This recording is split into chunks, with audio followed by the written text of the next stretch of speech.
નમસ્તે વિદ્યાર્થી મિત્રો, આપણે ધોરણ 12 સાયન્સના ફિઝિક્સનું પ્રકરણ 1 ભણી રહ્યા છીએ, જેનો આજે આ બીજો લેક્ચર છે. પહેલા લેક્ચરની અંદર આપણે વિદ્યુતભાર વિશેની માહિતી મેળવી હતી. એના જે અગત્યના મુદ્દાઓ છે એ લખીને આપણે એની સમજૂતી મેળવી હતી. જેમાં છેલ્લે જો તમને યાદ હોય તો છેલ્લો એક મુદ્દો હતો વિદ્યુતભારના જે ગુણધર્મો આપણે લખ્યા હતા, એમાં છેલ્લો એક મુદ્દો હતો અને એમાં એક સૂત્ર આવતું હતું Q = NE, અને એ સૂત્ર છે એ વિદ્યુતભારનું ક્વોન્ટમીકરણ દર્શાવે છે.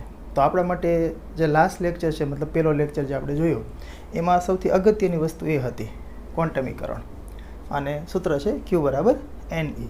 ફરી વખત તમને એક જરા એનું ઉપર છેલ્લી માહિતી આપી દઉં કે ક્વોન્ટમીકરણ એટલે શું. તો એમાં આપણે એવી વાત કરતા હતા કે ભાઈ એનું વાક્ય એવું છે, વિધાન એવું છે કે કોઈ પણ પદાર્થ ઉપરનો વિદ્યુતભાર છે એ કોઈ મૂળભૂત વિદ્યુતભારના પૂર્ણ ગુણાંકમાં હોય છે. અને મૂળભૂત વિદ્યુતભાર તરીકે એક સંખ્યા હતી 1.6 × 10⁻19 કુલમ, જે ઇલેક્ટ્રોન અથવા પ્રોટોનનો વિદ્યુતભાર જ છે. ઇલેક્ટ્રોનનો વિદ્યુતભાર પણ એટલો જ છે, પ્રોટોનનો પણ એ જ છે, 1.6 × 10⁻19. ફરક માત્ર એટલો છે કે ઇલેક્ટ્રોન હોય તો આપણે એ સંખ્યાને ઋણ લખીએ છીએ, અને પ્રોટોનનો જો વીજભાર હોય તો એ જ સંખ્યા પણ એને આપણે ધન લખીએ છીએ, બરાબર. અને સૂત્ર હતું Q = NE. અને એનું સારાંશ સ્વરૂપ એવું કહી શકાય કે ભાઈ ક્વોન્ટમીકરણ એટલે શું, તો કોઈ પણ પદાર્થ છે ને એના પાસે ઇલેક્ટ્રોન હોય, પ્રોટોન હોય, એ પૂર્ણાંક સંખ્યામાં હોય. એનો સારાંશ કંઈક આવો હતો. આપણે આવી છેલ્લે વાત કરી હતી કે ભાઈ કોઈ પદાર્થ છે એના પાસે 5 પ્રોટોન હોય, અથવા 6 હોય, અથવા 4 હોય, અથવા 10 હોય, 15 હોય, પણ કોઈ દિવસ અડધિયા પ્રોટોન ના હોય. અડધિયાથી મતલબ એવો છે કે ભાઈ 5.5 પ્રોટોન કોઈ પદાર્થ છે ધરાવી ન શકે, અને આ ક્વોન્ટમીકરણનો અર્થ થાય. એ જ રીતે ઇલેક્ટ્રોન, કે ભાઈ કોઈ પદાર્થ છે તો એના પાસે 2 ઇલેક્ટ્રોન હોય, અથવા 3 હોય, અથવા 4 હોય, 15, 20, ગમે ટૂંકમાં પૂર્ણાંક સંખ્યામાં ઇલેક્ટ્રોન હોય. એની પાસે કોઈ વખત 2.7 ઇલેક્ટ્રોન છે કોઈ પદાર્થ પાસે, એવું ક્યારે શક્ય બને નહીં, બરાબર. તો આ વાત છે એ ક્વોન્ટમીકરણનો અર્થ છે. અને એમાં જે સૂત્ર હતું Q = NE, એ સૂત્ર આધારિત મેં પહેલા લેક્ચરની અંદર એક પ્રશ્ન ગુજકેટ 2015નો કરાવેલો હતો, અને લગભગ તમને સમજાણો હશે. ન સમજાણો હોય તો પણ આપણે અહીંયા ફરી વખત એ જ સૂત્ર આધારિત અમુક જે દાખલાઓ છે એને આજે પ્રેક્ટિસ કરીશું. શરૂઆતમાં આ 2-3 પ્રશ્નો છે એ આમનામ જ લખેલા છે અલગ અલગ પરીક્ષાઓમાં. આ પ્રશ્ન છે એ શાળાકીય પરીક્ષાઓમાં પૂછાયેલો પ્રશ્ન છે, અને ઘણી વખત આ રિપીટ થતો હોય છે આ પ્રશ્ન. બાકી આ જે પ્રશ્ન છે એ આપણા પાઠ્યપુસ્તકના સ્વાધ્યાયનો પ્રશ્ન છે. સૂત્ર અહીંયા પણ એ જ લાગવાનું છે. Q = NE આધારિત જે દાખલાઓ છે એ બધા મેં લખેલા છે. અને આ સિવાય હજુ એક ઉદાહરણની અંદર પણ પ્રશ્ન છે, પણ આપણે પહેલાં આટલા પ્રશ્નો જોઈ લઈએ. આ દાખલાઓ બધા કમ્પ્લીટ થાય, અને જો અગર વધારે ટાઈમ હશે આપણી પાસે તો ઉદાહરણ છે જોઈશું, નહીં તો ઉદાહરણ નેક્સ્ટ લેક્ચરમાં આપણે ચર્ચા કરીશું. સારું, તો આપણે દાખલાઓ ઉપર આવીએ. ફરી વખત કહી દઉં છું, યાદ રાખજો કે ક્વોન્ટમીકરણ આધારિત છે એટલે લગભગ બધી જગ્યાએ Q = NE સૂત્ર જ લાગશે. પણ શું કઈ કઈ વસ્તુઓનો આપણે ખ્યાલ રાખવો એ દાખલા ગણીશું ત્યારે જ ખ્યાલ આવશે. સૌથી પહેલો પ્રશ્ન છે કે ભાઈ 1 કુલમ જેટલો ઋણ વિદ્યુતભાર કેટલા ઇલેક્ટ્રોનને સમતુલ્ય છે. હવે જો અહીંયા પ્રશ્નમાં તમે ધ્યાનથી જુઓ તો તમને વિદ્યુતભાર આપી દીધો. વિદ્યુતભારને આપણે Q વડે બતાવતા હોઈએ, એટલે Q બરાબર આપી દીધું છે આપણને 1 કુલમ. અને આ જે વીજભાર છે એ કેવો છે? ઋણ છે. એટલે કદાચ આપણે આગળ અહીં લખવું તો -1 પણ લખી શકાય. તો વિદ્યુતભાર છે -1 કુલમ છે. અને આ વિદ્યુતભાર કેટલા ઇલેક્ટ્રોનને સમતુલ્ય છે, એટલે કે ઇલેક્ટ્રોનની સંખ્યા આપણે શોધવાની છે. ઓકે, Q આપેલો છે અને N મેળવવાનો છે. તો ક્વોન્ટમીકરણવાળું સૂત્ર છે એ લખીએ આપણે. Q = NE. અહીંથી આપણે N જોઈએ છે, એટલે N ને કરતાં બનાવો એટલે આ થઈ જશે Q/E. N ને કરતાં બનાવો એટલે E સામે છેદમાં જશે. હવે Q એટલે વિદ્યુતભાર આપેલો છે આપણને કેટલો? -1 કુલમ, ભાગ્યા E એટલે, હવે E એટલે આમ તો પેલું મૂળભૂત વિદ્યુતભાર 1.6 × 10⁻19, પણ અહીંયા વાત થાય છે ઇલેક્ટ્રોનની, એટલે આપણે -1.6 × 10⁻19 આવું લખી શકીએ. જો ખાલી હું +1.6 10⁻19 લખે ને તો તકલીફ બીજી કાંઈ ન થાત, પણ વસ્તુ શું થાત કે ભાઈ જવાબ છે ને ઋણ આવે. અને N જે છે એ સંખ્યા છે, સંખ્યા ઋણ ના હોય ને, માઇનસમાં તો ઇલેક્ટ્રોન ના હોય, એટલા માટે હું અહીંયા ઇલેક્ટ્રોનનો વીજભાર છે માઇનસ લખી દઉં છું, જેથી કરીને આ માઇનસ થી કટ થઈ જાય. હવે 1 કુલમ ભાગ્યા 1.6, આ પણ કુલમ હશે એટલે કુલમ કેન્સલ થઈ ગયું હશે. 1/1.6 કરીએ તો 1/1.6 આપણે કેલ્ક્યુલેટરમાં જોઈ લઈએ, પણ આ વસ્તુ તમે લોકો ખાસ યાદ રાખી લેજો. 1/1.6 છે ને 0.625 થશે. હા, જો કે કેલ્ક્યુલેટર તમને દેખાતું હોય ના હોય, જોઈ લેજો તમે ચેક કરી, બરાબર. અને આ યાદ જ રાખી લેજો, 1/1.6 છે 0.625 થાય. ઘણી બધી જગ્યાએ આપણે દાખલાઓમાં ઉપયોગી થશે. તો 0.625 ગુણ્યા આ 10⁻19 ઘાત છે, અને જો હું અંશમાં લઈ જાઉં તો +19 લખાશે. અને કુલમ બે વિદ્યુતભાર તો કે એકમ છે ઉડી ગયા, એટલે સંખ્યા જ બાકી રહેશે. તો અહીંથી હું n બરાબર, અગર એક આંકડા પછી પોઈન્ટ લખવો હોય આપણે 0.625ની જગ્યાએ હું લખી દઉં 6.25. તો ઘાત જે છે અહીંયા મેં મૂલ્ય વધારી દીધું, એટલે ઘાત ઘટશે, એટલે આથી જશે 10⁻18 અને સંખ્યા છે માટે કોઈ એકમ નહીં આવે. તો આટલા ઇલેક્ટ્રોન છે એ 1 કુલંબ ઋણ વિદ્યુત ભાર માટે સમતુલ્ય છે. મતલબ કે કેટલા ઇલેક્ટ્રોન ભેગા કરો તો ટોટલ -1 કુલંબ વિદ્યુત ભાર થાય, એવો પ્રશ્ન અહીંયા કંઈક કહેવા માંગે છે. હવે આ જ પ્રશ્નમાં એવું પણ પૂછી શકાય કે ભાઈ 1 કુલંબ જેટલો ધન વિદ્યુત ભાર કેટલા પ્રોટોનને સમતુલ્ય છે, આવું પણ પૂછી શકે. તો આપણે બીજું કંઈ કરવાનું નથી, ગણતરી આની આ જ છે. અહીંયા -1ની જગ્યાએ +1 લખવાનું, ધન વીજભાર આપેલો હોય તો આપણને. અને અહીંયા જે છેદમાં મેં ની કિંમત લખી હતી ને 1.6 10⁻19માં મેં આગળ માઇનસ લગાડ્યું હતું, એ માઇનસ લગાડવાની જરૂર નથી જો પ્રોટોનની વાત કરી હોય તો, બરાબર. બાકી ગણતરી આ જ રીતે આવશે. તો અહીંયા 1 કુલમ જેટલો ઋણ વિદ્યુત ભાર એ 6.25 × 10⁸ ઘાત ઇલેક્ટ્રોનને સમતુલ્ય છે, એવું આપણે કહી શકીએ. આટલા ઇલેક્ટ્રોન ભેગા કરો ને તો 1 કુલમ જેટલો ઋણ વિદ્યુત ભાર છે બની જાય. સારું, બીજો પ્રશ્ન. આ જે બીજો પ્રશ્ન મેં અહીંયા લખ્યો છે એ ખૂબ અગત્યનું માનજો આને, ઓકે. કારણ કે આ ચેપ્ટરની અંદર, આના પછીના ચેપ્ટર, એ સિવાય મેગ્નેટિઝમના જ્યારે ચેપ્ટર ચાલુ થશે ત્યારે આપણા માટે આ કિંમત ખૂબ અગત્યની થઈ રહેશે. આલ્ફા કણનો વિદ્યુત ભાર. આપણે લેક્ચર નંબર 1ની અંદર મેં તમને મૂળભૂત જેવાય કણ છે, ઇલેક્ટ્રોન, પ્રોટોન અને ન્યુટ્રોન, તો એમના મેં વિદ્યુતભારના દળ છે લખીને કંઈક આ બાજુ કંઈક બતાવ્યા હતા તમને, જે આપણે યાદ રાખવાના છે. એ સિવાય આ ચોથો એક કણ પણ, ભલે આ મૂળભૂત કણ નથી આ, પણ આ એક ચોથો કણ છે કે જેનો આપણે વિદ્યુતભાર અને દળની માહિતી આપણને મોઢે યાદ હોવી જોઈએ, બરાબર. આગળના ચેપ્ટરમાં ઉપયોગી થવાનું છે એટલા માટે. તો પ્રશ્ન મેં લખ્યો છે કે ભાઈ આલ્ફા કણનો વિદ્યુતભાર શોધો. હવે સૌથી પહેલી વસ્તુ એ કે આલ્ફા કણ એટલે શું એ યાદ રાખી લેજો. આલ્ફા કણ જે છે ને એનો અર્થ થાય હિલિયમનું ન્યુક્લિયસ. પહેલાં એ લખી દઈએ આપણે, આલ્ફા કણ એટલે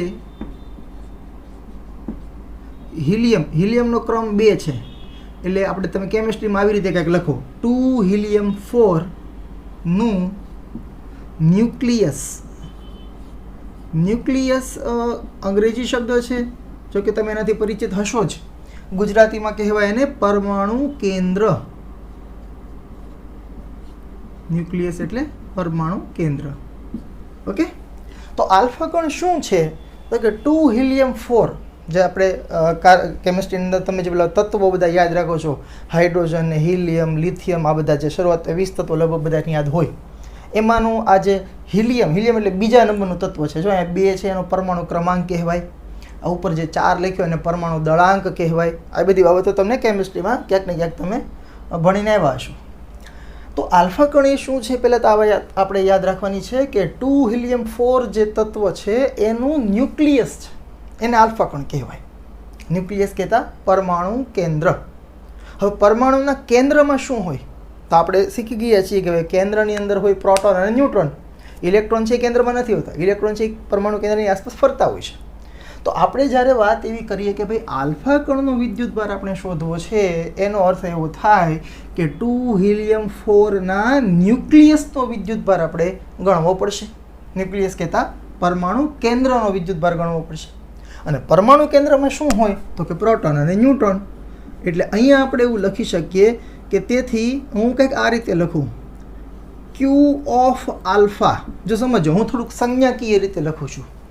ક્યુ ઓફ આલ્ફા, ક્યુ છે એ વિદ્યુતભારને દર્શાવવા માટે વપરાય. જરૂરી નથી દર વખતે હું કેપિટલ ક્યુ જ લખું, સ્મોલ ક્યુથી પણ વિદ્યુતભારને દર્શાવી શકાય, ઓકે. આ વાત યાદ રાખજો. તો ક્યુ ઓફ આલ્ફા એટલે કે આલ્ફા કણનો જે વિદ્યુતભાર છે એ કેટલો હશે. તો આપણે કીધું કે આલ્ફા કણ એટલે હિલિયમનું ન્યુક્લિયસ, એટલે ન્યુક્લિયસની અંદર શું શું હોય પ્રોટોન ને ન્યુટ્રોન. અને કયું તત્વનું ન્યુક્લિયસ? તો કે હિલિયમનું ન્યુક્લિયસ. તો હિલિયમનું જે ન્યુક્લિયસ છે એનો ક્રમ છે 2. એનો અર્થ થાય કે એના કેન્દ્રમાં 2 વખત પ્રોટોન હશે, એટલે 2 વખત પ્રોટોનનો વિદ્યુતભાર ગણવો પડશે, પ્લસ 2 શું હશે? ન્યુટ્રોન હશે, એટલે 2 વખત ન્યુટ્રોનનો વિદ્યુતભાર ગણવો પડશે. ખ્યાલ આવે છે વાત? જો આ જે સંજ્ઞા છે એના પરથી તમે ગણી શકો.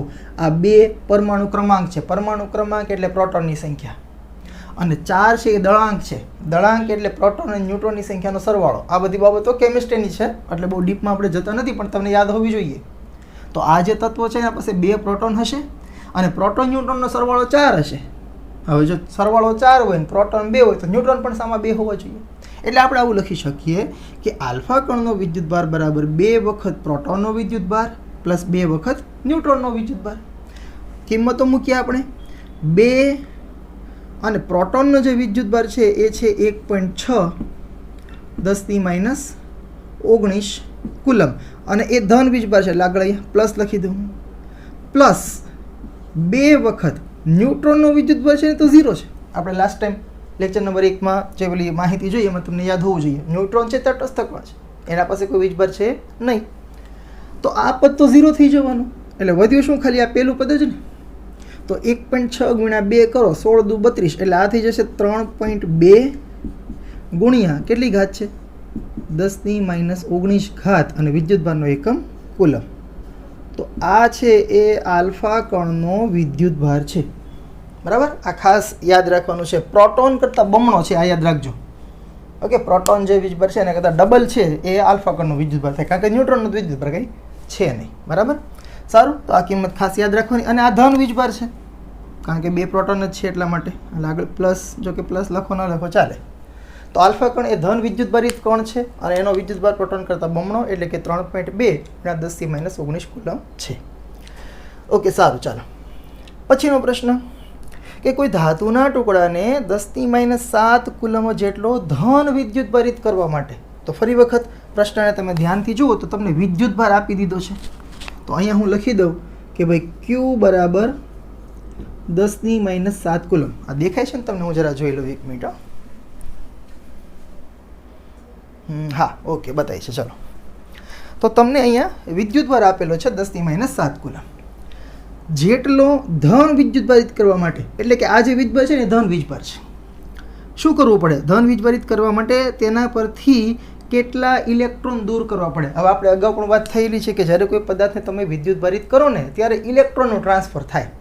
ઇલેક્ટ્રોન છે એની આપલે થઈ કોઈ 2 પદાર્થ વચ્ચે, કે ઇલેક્ટ્રોન છે પદાર્થ પરથી દૂર થાય તો ત્યાં ધન વીજભાર વધે, પ્રોટોન વધ્યા રહે એટલા માટે. અને ઇલેક્ટ્રોન જ્યારે કોઈ પદાર્થ પર જાય, કોઈ પદાર્થ ઉપર ઇલેક્ટ્રોન મૂકવામાં આવે તો એ પદાર્થ ઋણ બનશે. બરાબર? તો ઇલેક્ટ્રોનનું જે ટ્રાન્સફર થાય આ ખાસ યાદ રાખવાનું. અને ક્યારેક આવો પ્રશ્ન પણ પૂછી શકાય કે ભાઈ કોઈ પદાર્થને ધન વિદ્યુતભારિત કરવા માટે ખાલી જગ્યા કરવું પડે, અને એના પહેલાં જ ઓપ્શનમાં તમને એવું લખીને આપે કે પ્રોટોન ઉમેરવા પડે. એટલે આપણને એમ થાય કે હા, સાચી વાત છે, પ્રોટોન ધન વીજભારિત કણ છે, પ્રોટોન નાખી દો તો ધન પદાર્થ છે ધન વિદ્યુતભારિત થઈ જાય. પણ આ વસ્તુ ખોટી છે. આ ખાસ યાદ રાખજો મિત્રો.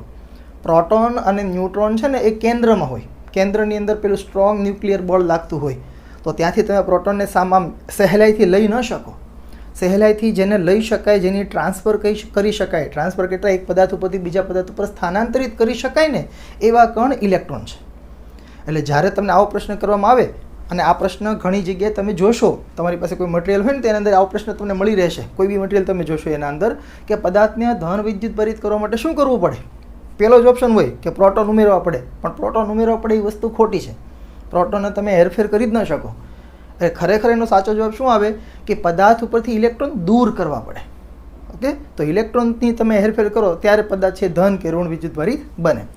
બીજી એક ખાસ વાત કે જ્યારે કોઈ પદાર્થને તમે વિદ્યુતભારિત કરો, વિદ્યુતભારિત કરશું, સપોઝ ધન વિદ્યુતભારિત કરીએ તો ઇલેક્ટ્રોન એના ઉપરથી લઈ લઈશું. ઋણ વિદ્યુતભારિત કરીએ તો એના પદાર્થ ઉપર આપણે ઇલેક્ટ્રોન છે મૂકશું, ઉમેરશું એના અંદર. ઓકે, તો ત્યારે ક્યારેક આવો પ્રશ્ન પણ પૂછી શકાય કે ભાઈ ધન વિદ્યુતભારિત જ્યારે કોઈ પદાર્થને તમે કરો તો એના દળમાં શું ફેરફાર થાય? આવો MCQ પણ પૂછી શકાય. તો જ્યારે કોઈ પદાર્થને તમે ધન વિદ્યુતભારિત કરો એનો અર્થ શું થાય કે તમે એ પદાર્થ પરથી ઇલેક્ટ્રોન લઈ લો છો, એ ઇલેક્ટ્રોનને દૂર કરો છો એના ઉપરથી. તો ઇલેક્ટ્રોનને તમે દૂર કરો એનો અર્થ કે કંઈક ઇલેક્ટ્રોનનું પણ કંઈક દળ તો છે ને. આપણે પહેલા લેક્ચરની અંદર દળ પણ લખ્યા હતા, ઇલેક્ટ્રોન, પ્રોટોનના ને બધાના, ન્યુટ્રોનના ને બધાના. તો જ્યારે કોઈ પદાર્થને તમે ધન વિદ્યુતભારિત કરો એટલે કે ઇલેક્ટ્રોન તમે લઈ લો છો, એનો અર્થ કે પદાર્થનું દળ ઓછું થતું હશે. થોડુંક ભલે દળ હશે બહુ અવગણ્ય, પણ ઓછું તો થતું હશે. અને એ જ પ્રમાણે અગર ઋણ વિદ્યુતભારિત કરવામાં આવે તો પદાર્થ ઉપર ઇલેક્ટ્રોન મૂકવામાં આવે. ઇલેક્ટ્રોન મૂકશો એટલે કાંઈક દળ પણ આપણે સાથે સાથે મૂકીએ છીએ. તો ઋણ વિદ્યુતભારિત કરીએ ત્યારે પદાર્થનો દળ વધે અને ધન વિદ્યુતભારિત કરો ત્યારે પદાર્થનું દળ ઘટે. આ વસ્તુ પણ યાદ રાખજો, MCQમાં પૂછાતી હોય છે. ઓકે, સારું, ચાલો પાછા આપણે પ્રશ્ન ઉપર આવીએ.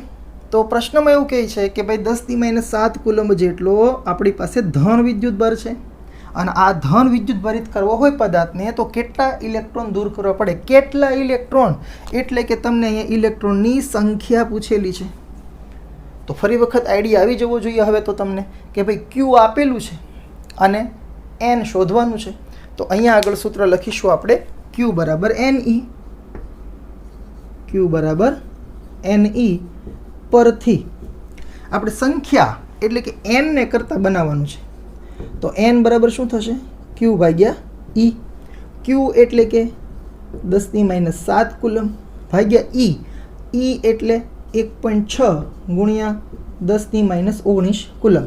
કુલમ કેન્સલ થઈ જાય. બીજી એક વાત, કદાચ તમારામાંથી કોઈને એવો પ્રશ્ન થતો હોય કે ભાઈ ઇલેક્ટ્રોન દૂર કરવાના છે તો ઇલેક્ટ્રોનનો વિદ્યુતભાર માઇનસ ન લખાય. પણ અહીંયા થોડીક છે ને આપણે સામાન્ય બુદ્ધિ વાપરવાની છે કે ભાઈ વિદ્યુતભાર કેવો આપેલો છે આપણને? ધન.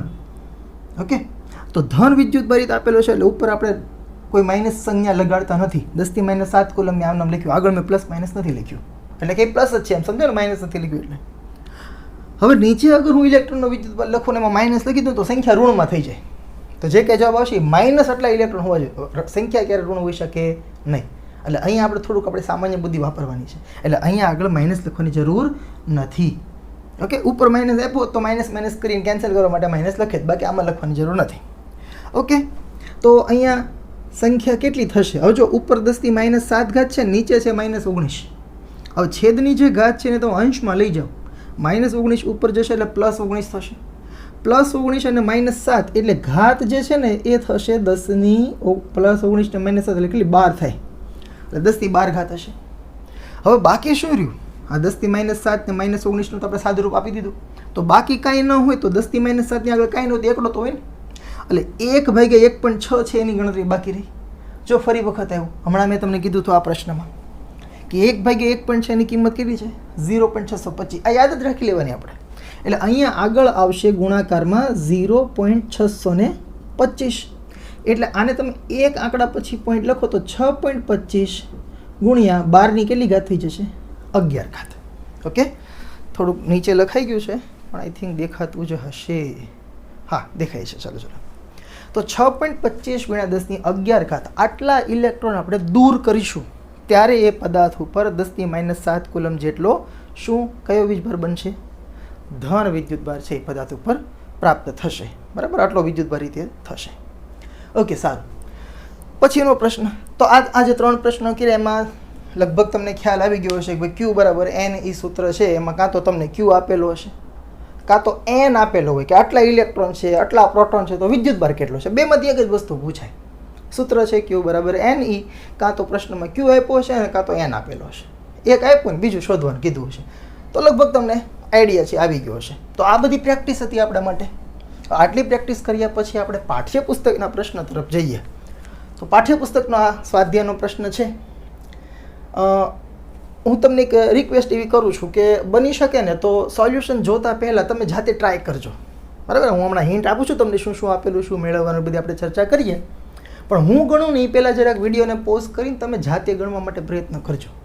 તમારાથી જવાબ આવે છે કે કેમ, પછી ચેક કરજો તો તમને ખ્યાલ આવી જશે ક્યાં આપણી ભૂલ પડે છે. અને જો આવડી જતો હોય, પરફેક્ટ જવાબ આવી જતો હોય તો બહુ સારી વાત છે. તો પ્રશ્ન કંઈક આવો છે.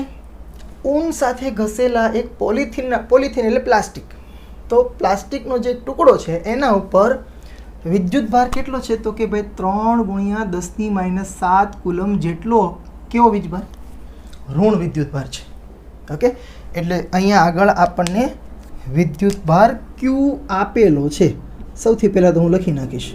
હવે જો હું ક્યારેક કેપિટલ ક્યુ લખું ને ક્યારેક સ્મોલ ક્યુ લખું તમે ચિંતા ન કરતા, બંને ચાલે. હે ને, કોઈ પણ સંજ્ઞા તમે લખી શકો. વિદ્યુતભારને દર્શાવવા માટે આપણે ક્યુ બતાવશું.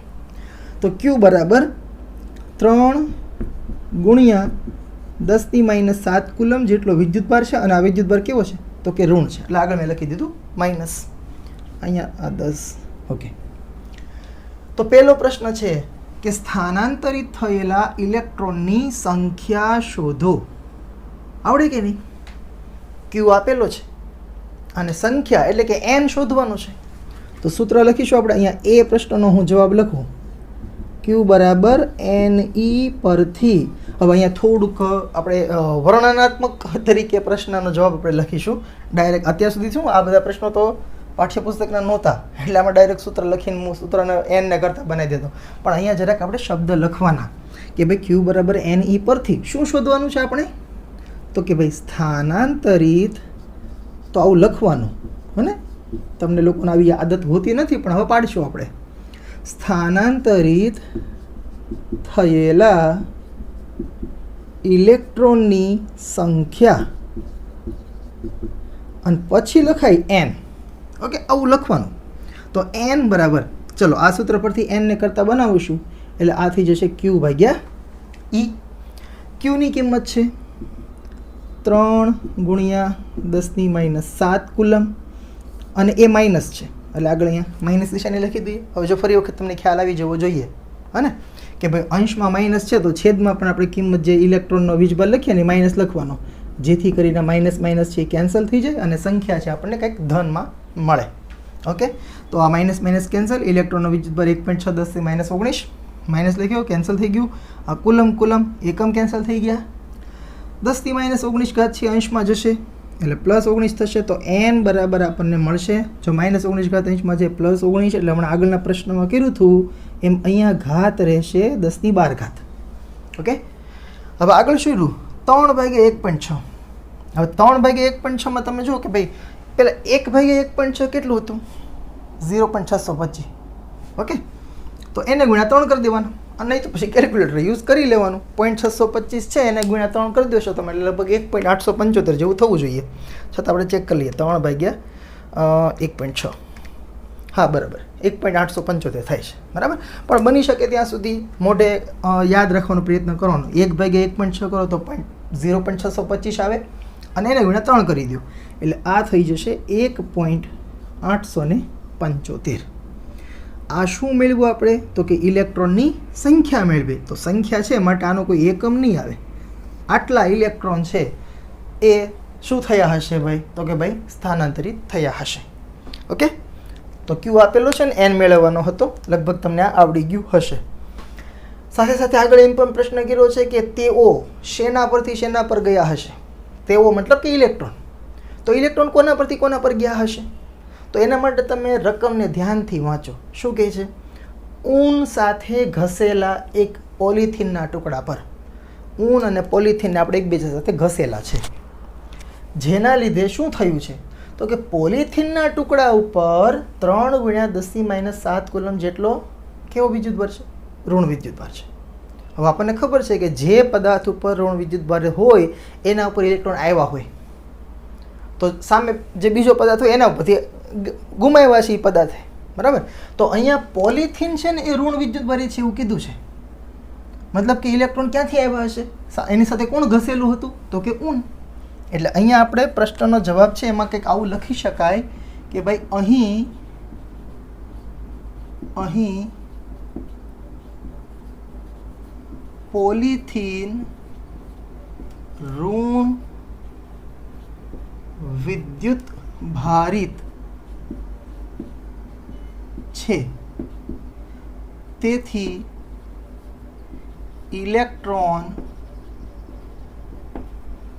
શેના પરથી તો કે ઊન પરથી કોના પર આવ્યા હશે પોલિથીન પર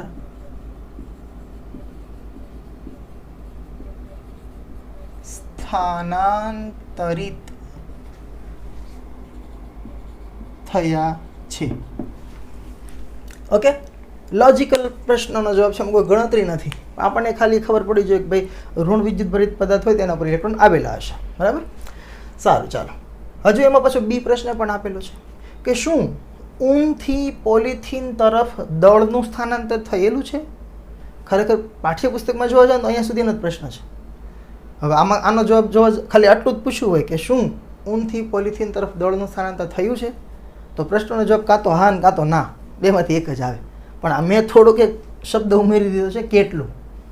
હા તો કેટલું દળ સ્થાનાંતરિત થયું એ પણ ગણવાનું છે આપણે, ભલે પુસ્તકમાં નથી આપેલા પ્રશ્ન. અને ના તો કંઈ ગણવાની જરૂર નથી. બરાબર. સારું, તો શું ઊનથી પોલિથીન તરફ દળ ગયું હશે?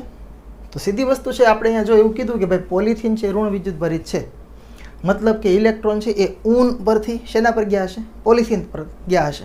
હવે ઇલેક્ટ્રોન ગયા એટલે ઇલેક્ટ્રોનનું કાંઈક તો દળ છે ને, એટલે દળનું પણ સાથે સ્થાનાંતરણ થયું કહેવાય. બરાબર. એટલે આ પ્રશ્નનો જવાબ આવે હા, દળનું સ્થાનાંતર થયું છે. ઓકે, ઇલેક્ટ્રોન ગયા એટલે વિદ્યુતભાર ગયો, મતલબ કે સાથે સાથે કણ છે એનું કંઈક દળે હશે ને. હા, આ વસ્તુ યાદ રાખજો ખાસ કે વિદ્યુતભાર છે ને એ દળ વગર અસ્તિત્વ ન ધરાવે. કોઈ પદાર્થને વિદ્યુતભાર હોય તો દળ હોય જ. પણ હા, ઊંધું થઈ શકે, કોઈ પદાર્થને દળ હોય ને વિદ્યુતભાર ન પણ હોય. દાખલા તરીકે ન્યુટ્રોન છે એ કણ, એની પાસે દળ છે પણ વિદ્યુતભાર નથી. ઓકે, આ ખાસ યાદ રાખજો. હા ને, કે વિદ્યુતભાર હોય ને પદાર્થ પાસે તો દળ તો હોય જ. એટલે વિદ્યુતભાર ગયો મતલબ દળે ગયું જ હોય. દળ હોય તો વિદ્યુતભાર હોય પણ અને ન પણ હોય. ન્યુટ્રોનની વાત કરતા હોઈએ આપણે તો એની પાસે દળ છે પણ વિદ્યુતભાર નથી. કોઈ વાંધો નહીં, આપણે ન્યાયમાં બહુ ડિટેલમાં નથી જવું. આપણે આ પ્રશ્નના જવાબની વાત કરીએ, બી પ્રશ્નનો જવાબ. તો અહીંયા આપણે એવું લખી શકીએ કે ભાઈ હા, ઊનથી પોલિથીન તરફ દળનું સ્થાનાંતર થયેલું છે. પાઠ્યપુસ્તક મુજબ અહીંયા આ પ્રશ્નનો જવાબ પૂરો થઈ જાય, પણ મેં જાણી જોઈને થોડુંક એક્સ્ટ્રા કીધું છે. ક્યારેક પરીક્ષામાં વધારે પૂછી લે ભાઈ કેટલું દળ છે એ ગણી દો, તો એ દળ કઈ રીતે ગણી શકાય? તો હવે જો અહીંયા પણ ક્વોન્ટમીકરણ જેવું જ સૂત્ર આપણે બનાવીશું, પણ હું ક્યુ બરાબર એની નહીં લખું. હવે આપણે વિદ્યુતભાર નથી ગણવું, હવે આપણે દળ ગણવું છે. દળને અંગ્રેજીમાં માસ કહેવાય. એટલે અહીંયા હું લખું કે ભાઈ સ્થાનાંતરિત થયેલ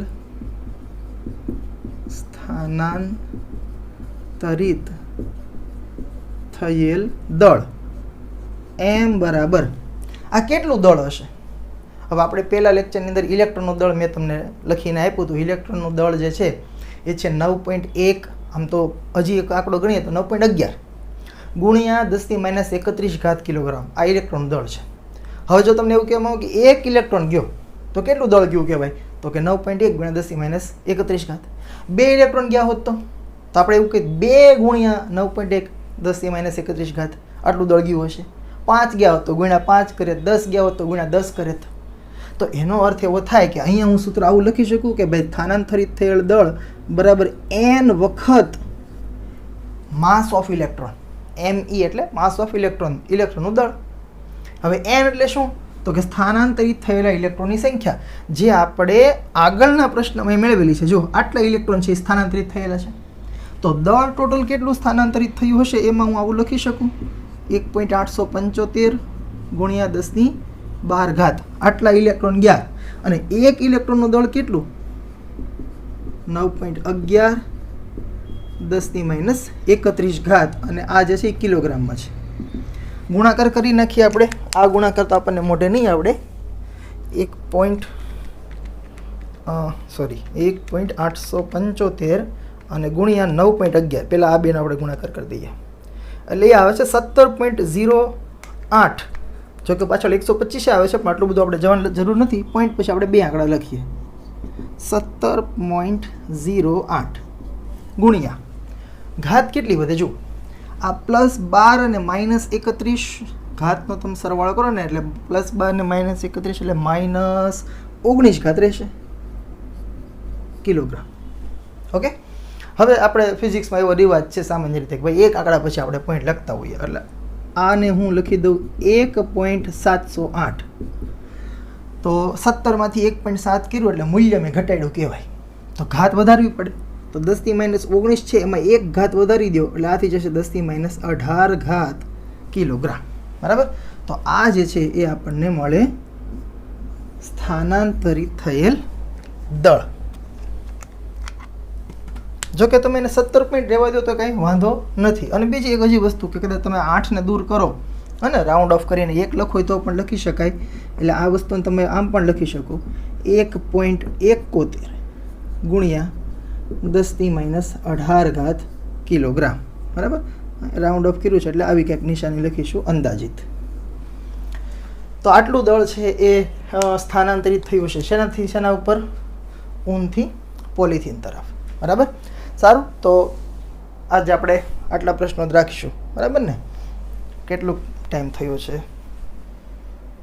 હા, બસ અડધો કલાકનો લેક્ચર થઈ ગયો. એ અડધો કલાક તો બહુ થઈ ગયો આપણે માટે ને. ઓનલાઈનમાં પાછું શું છે, બહુ લાંબા લેક્ચરમાં તમને કંટાળો આવશે. એક તો ફિઝિક્સ પાછો અઘરો વિષય, હે ને? સારું, કંઈ નહીં.